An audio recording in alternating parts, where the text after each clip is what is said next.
नमस्कार, मैं हूं तेजेंद्र। आप सभी का स्वागत है आपके अपने प्रोग्राम संजीवनी में। दोस्तों, हमेशा की तरह एक खूबसूरत बात से प्रोग्राम का आगाज करते हैं।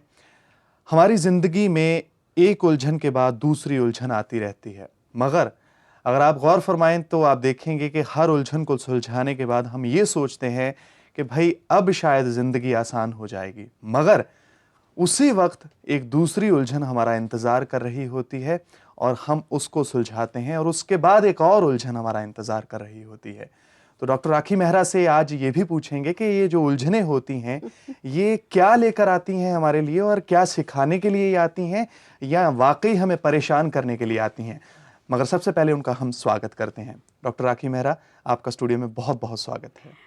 ओम नमो धन्वंतराय। राखी जी, इससे पहले कि आज के टॉपिक के बारे में बात करें, सबसे पहले ये बताइए कि जो उलझनें होती हैं, बीइंग अ काउंसलर, आप लोगों को काउंसलिंग देती हैं, तो ये परेशानी पैदा करती हैं या कुछ इनका और नहीं, मकसद बहुत होता अच्छी है? बात बताई आपने।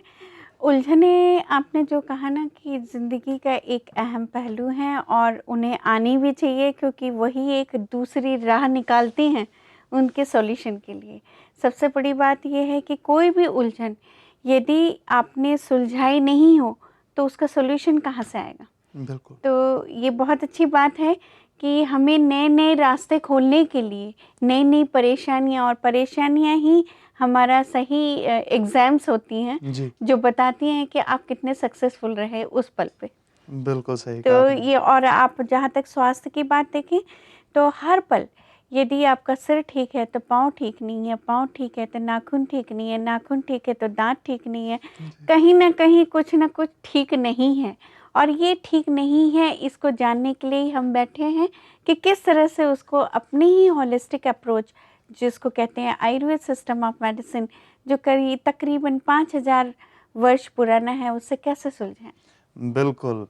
ज़ाहिर-सी बात है, ये तमाम उलझनें हमें ये बताने के लिए आती हैं कि हम क्या हैं और हमारी जो संभावनाएँ क्या हैं, हम कितने सक्षम हैं अपने आप को पहचानने में। शायद यही हमें उलझन, परेशानी या दिक्कत बताने के लिए हमारे पास आती है और एक बड़े मौके के रूप में हम अगर उसे देखें तो ज़्यादा अच्छा रहेगा। और जैसे मैम ने कहा कि हम सदियों पुराने विज्ञान, आयुर्वेद के ज़रिए आपकी मदद करने की कोशिश करते हैं और आज की जो उलझन है, टॉपिक है, वो है सर्वाइकल स्पॉन्डिलोसिस, या हम इसे नेक पेन या इसे गर्दन में जकड़न, गर्दन का दर्द भी बोल सकते हैं। इससे जुड़े तमाम सवाल अगर आपके जहन में है तो कॉल कीजिए, नंबर है 0120251621। इससे पहले कि हम सवाल जवाब का सिलसिला शुरू करें, इससे जुड़ी कुछ अहम बातों पर नजर डालते हैं।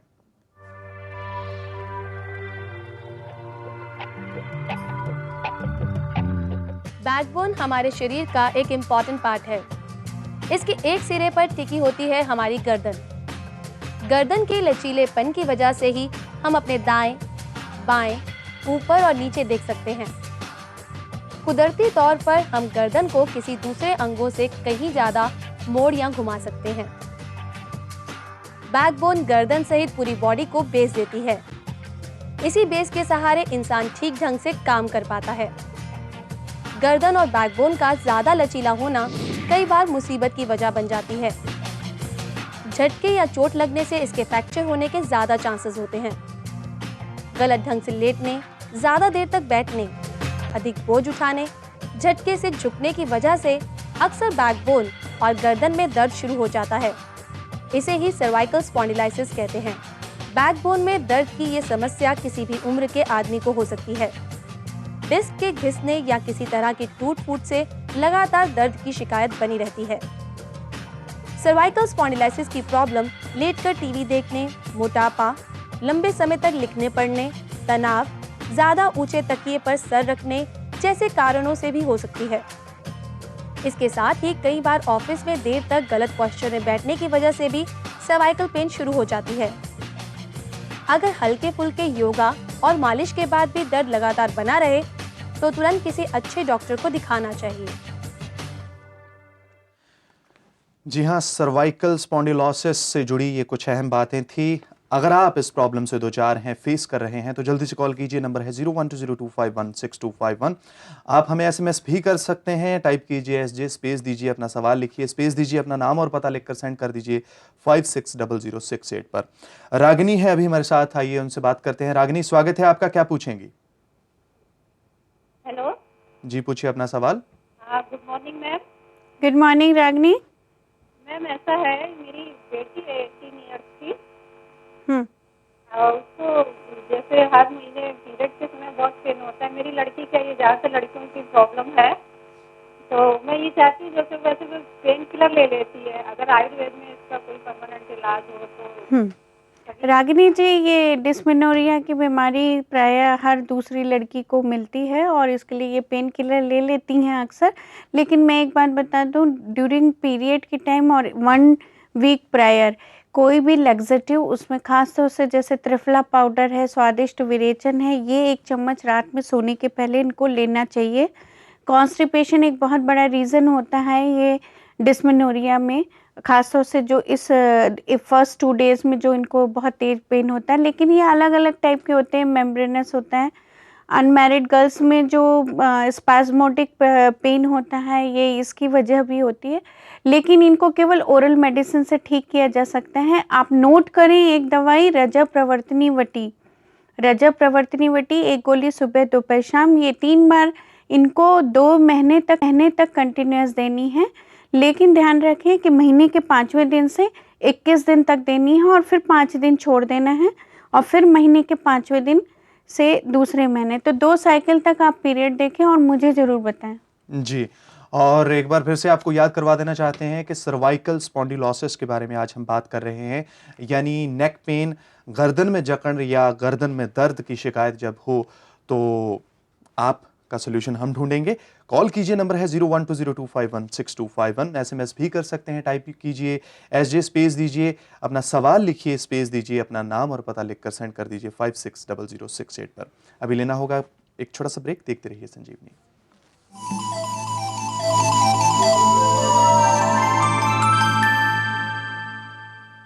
स्वागत है आपका प्रोग्राम संजीवनी में, और आज हम बात कर रहे हैं सर्वाइकल स्पॉन्डिलोसिस के बारे में, यानी नेक पेन के बारे में। गर्दन में दर्द की शिकायत है तो जल्दी से कॉल कीजिए। नंबर है 0120251621। एसएमएस भी कर सकते हैं, टाइप कीजिए एसजे, स्पेस दीजिए, अपना सवाल लिखिए, स्पेस दीजिए, अपना नाम लिखकर सेंड कर दीजिए 560068 पर। अभी हमारे साथ विजय है नोएडा से। विजय, स्वागत है आपका, क्या पूछेंगे? धन्यवाद। मैडम, ये मेरे गर्दन में पिछले 3-4 महीने से एक अकड़न सी आ गई थी। ये गर्मी होने के साथ बढ़ रही थी, तो मैंने हॉस्पिटल में दिखाया, नोएडा में मैक्स हॉस्पिटल में। तो डॉक्टर साहब ने देखा, एक्सरे किया, तो उसमें उन्होंने बताया कि सर्वाइकल लॉर्डोसिस, इसमें मस्कुलर स्पाज्म बोला उन्होंने मुझे विटामिन B12 की गोलियां दी, 21 दिन के लिए रोज 1 गोली, और 1 गोली दी टोल फ्री 1 हफ्ते के लिए, 7 दिन के लिए। तो ये आगे प्रॉब्लम तो नहीं करेगा? अभी आजकल कुछ फायदा हुआ है? हाँ, नहीं, आपने दवाइयाँ ठीक ले रहे हैं और आपको फ़ायदा भी पड़ रहा है। लेकिन हाँ, यदि आपका पोस्चर कंटिन्यूस वैसे ही रहे, लॉर्डोसिस में आपकी गर्दन तन जाती है और उसकी जो मस्कुलर स्ट्रेन जो आया है उसके लिए उन्होंने मेडिसिन दी है। लेकिन फिर भी मैं आपको बोलूँगी, आपका प्रोफेशन जो भी हो, एक बार अपने पोस्चर पे बहुत ध्यान रखें, ख़ास तौर से पिलो का, जैसे कि हमने पैकेज में भी देखा था, पिलो का साइज़ और आपके एक गर्दन का एक कर्व होता है, उसके हिसाब से उतना ही नरम पिलो यूज़ करना चाहिए। हमें बहुत मोटा, बहुत बड़ा और या विदाउट पिलो सीधे सोने से ये तकलीफ़ ज़्यादा हो सकती है। तो प्रिवेंशन तो आपका करना पड़ेगा, बाकी आप दवाई ले रहे हैं, ठीक है? जी हाँ, prevention is always better than cure.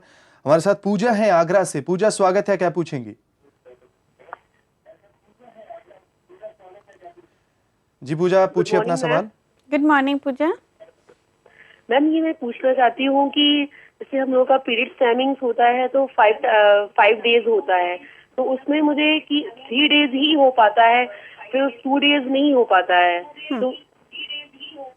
तो पूजा, ये आपके शुरू से ऐसा ही होगा और 3 to 5 डेज नॉर्मल होता है। किसी को 3 दिन होता है, लेकिन वो कंटिन्यूस 3 दिन, पहले 5 दिन हुआ हो और अभी 3 दिन होने लगा हो, ये बात सोचने की बात है। लेकिन यदि कंटिन्यूस और शुरू से स्टार्टिंग मिनारकी से 3 डेज रहा है तो कोई दिक्कत वाली बात नहीं है, बिल्कुल ठीक है। यदि कलर में, यदि क्वांटिटी में, यदि उसके पीरियड के टाइम में कुछ फ़र्क है और कोई तकलीफ एसोसिएटेड फीचर्स हैं, तब आप परेशान हो, वरना परेशान होने की कोई ज़रूरत नहीं।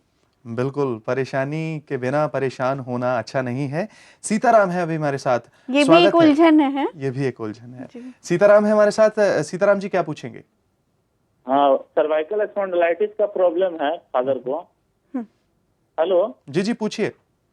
हाँ, सर्वाइकल स्पॉन्डिलाइटिस का प्रॉब्लम है। एक्सरे कराने पर उनको पता चला कि वही सर्वाइकल स्पॉन्डिलाइटिस है। उसके चलते माथा वाथा घूमते रहता है और याददाश्त भी कम हो गया है। क्या नाम बताया आपने? सीताराम। सीताराम जी, आपके फादर को आइटिस है, इसका मतलब इन्फ्लेमेशन होता है जो वर्टिब्रा में, उसके कारण, और सर्वाइकल की वर्टिब्रस में जो सूजन आ गई है, उसके लिए बहुत ज़रूरी है। एक तो सबसे ज़रूरी आयुर्वेद कहता है वो आहार निद्रा ब्रह्मचर्य, उसमें यहाँ पे आप लेंगे तो निद्रा, नींद उनको पूरी जो है अच्छी तरह से कंफर्टेबल और साउंड स्लीप होनी चाहिए, इसका प्रयत्न पूरा करें। दूसरा, नोट करें, आयुर्वेद की बहुत अच्छी दवाइयाँ हैं, मैं बता रही हूँ। विषगर्भ तेल, विषगर्भ तेल क्या करना है, सभी लोग जिनको गर्दन में पेन होती है वो भी थोड़ा सा सुन लें कि गर्म पानी में नमक डाल करके टॉवल निचोड़ लिया जाए, डुबो करके निचोड़ लिया जाए, और जब निचोड़ करके गर्दन को रैप कर दें तो आपको थोड़ी देर के लिए 5 मिनट का सेक लग जाएगा। जब वो पोर्शन गर्म हो जाता है, जैसे ये गर्दन है, तो जब यहाँ पे आपका सेक लग गया, उसके बाद वो टॉवल हटा के हल्के कपड़े से पोंछ करके, एक विषगर्भ तेल है, पंचगुण तेल है, महान लक्ष्मी नारायण तेल है, अलग अलग वातेन जनितो वात व्याधि है ये, तो वात शामक के लिए तेल जो है सबसे अच्छा कहा गया है। तो ये तेल को लगाने का एक तरीका होता है, ऐसे स्ट्रेट बैठ जाएंगे, गर्दन ये ऊपर है और ये नीचे है, तो यहाँ से लेकर के ऐसे करके हल्के हल्के लगाना है, और फिर सेंटर से कंधे तक, सेंटर से कंधे तक। तो लगाने का तरीका ऐसा होना चाहिए, ऐसा नहीं।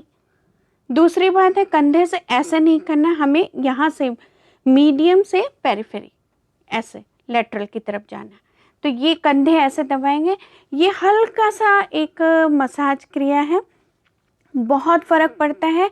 और उसके बाद जब तेल लगा लिया, उसके बाद में फिर गरम सेक, लेकिन इस बार हमको वेट वाला सेक नहीं करना है। कोई भी हॉट वाटर बैग है, हॉट पैड आते हैं, कई चीज़ें जो बॉटल में रख करके, तो थोड़ी देर सेक करेंगे।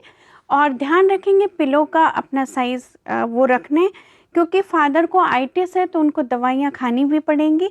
नोट करिए, एक है योगराज गुगुल, 2 गोली सुबह, 2 गोली दोपहर, 2 गोली शाम।